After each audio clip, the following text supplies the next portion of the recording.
نبی پاک صلی اللہ علیہ وسلم نے فرمایا 3 مرتبہ صبح 3 مرتبہ شام اعوذ باللہ السمیع العلیم 3 دفعہ یہ پڑھو، اور 1 دفعہ سورۃ حشر کی آخری 3 آیات هو اللہ الذی لا الہ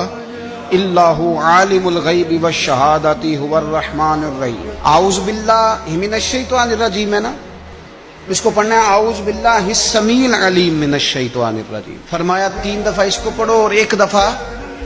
سورہ حشر کی 3 آیتیں،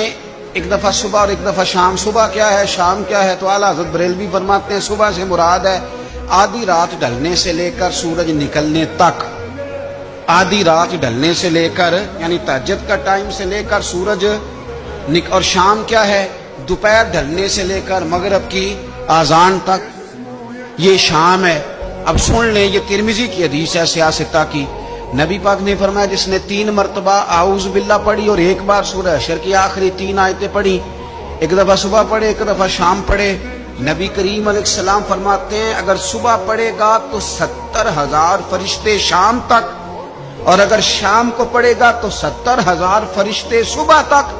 پڑھنے والے بندے کی مغفرت کی دعا مانگتے رہیں گے۔ چلے میں تو اس بات پہ بھی بڑا راضی ہوں کہ پہلی دفعہ اہل سنت میں ایسا ہو رہا ہے کہ وظیفہ ملنے پر لوگ نعرے لگا رہے ہیں۔